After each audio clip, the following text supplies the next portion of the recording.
দক্ষিণ পূর্ব এশিয়ার দেশ মিয়ানমারে শুক্রবার শক্তিশালী ভূমিকম্প হয়েছে। 4 বছর ধরে চলা গৃহযুদ্ধ, তীব্র খাদ্য সংকট ও অর্থনৈতিক অবনতির মধ্যে মিয়ানমারে নতুন বিপর্যস্ত ডেকে এনেছে এই ভূমিকম্প। এতে তছনছ হয়ে গেছে মিয়ানমারের গুরুত্বপূর্ণ কয়েকটি বড় শহর। খবর পাওয়া গেছে বহু মানুষ হতাহতের।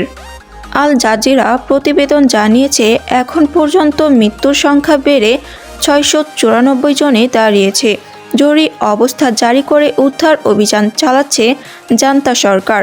এই পরিস্থিতিতে মিয়ানমারের সাবেক গণতন্ত্রপন্থী নেত্রী অং সান সুচির ভাগ্যে কী ঘটেছে তা জানতে উদ্গ্রীব তার সমর্থকরা।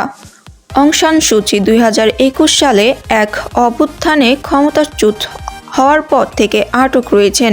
কারা কৃতপক্ষের ঘনিষ্ঠ একটি সূত্র ব্রিটিশ সংবাদ মাধ্যম বিবিসির বার্মিজ সার্ভিসকে জানিয়েছে, মিয়ানমারের প্রাক্তন এ নেত্রী ভূমিকম্পে ক্ষতিগ্রস্ত হননি।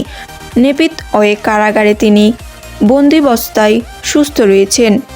2023 সালে তাকে কারাগার থেকে স্থানান্তর করে গৃহবন্দী করা হয়েছিল সুচিকে, কিন্তু পরে তাকে রাজধানীর কারাগারে ফিরিয়ে আনা হয়।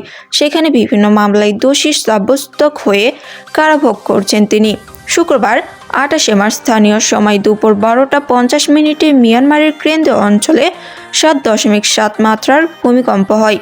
এর কেন্দ্র ছিল দেশটির মান্দালয় শহর থেকে প্রায় 17.2 কিলোমিটার দূরে এবং ভূপৃষ্ঠের 10 কিলোমিটার গভীরে।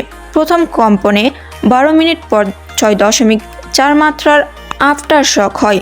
এসব তথ্য জানিয়েছে যুক্তরাষ্ট্রের ভূতাত্ত্বিক জরিপ সংস্থা ইউএসজিএস। ভূমিকম্পে মিয়ানমারের পাশাপাশি ব্যাপক ক্ষয়ক্ষতি হয়েছে থাইল্যান্ডে, দক্ষিণ পশ্চিম চীন, ভারত, ভিয়েতনাম, লাওস, কম্বোডিয়া ও বাংলাদেশেও কম্পন অনুভূত হয়েছে। এর মধ্যে ব্যাপক ক্ষয়ক্ষতি হয়েছে থাইল্যান্ডেও। ধসে পড়া ভবনের নিচে চাপা পড়েছে বহু মানুষ। চলছে উদ্ধার অভিযান। তো প্রিয় দর্শক, এই ছিল আজকের ভিডিও। এ সম্পর্কে আরও বিস্তারিত জানতে আমাদের এই ভিডিওতে একটি লাইক দিন এবং এই চ্যানেলের সাথেই থাকুন। ধন্যবাদ।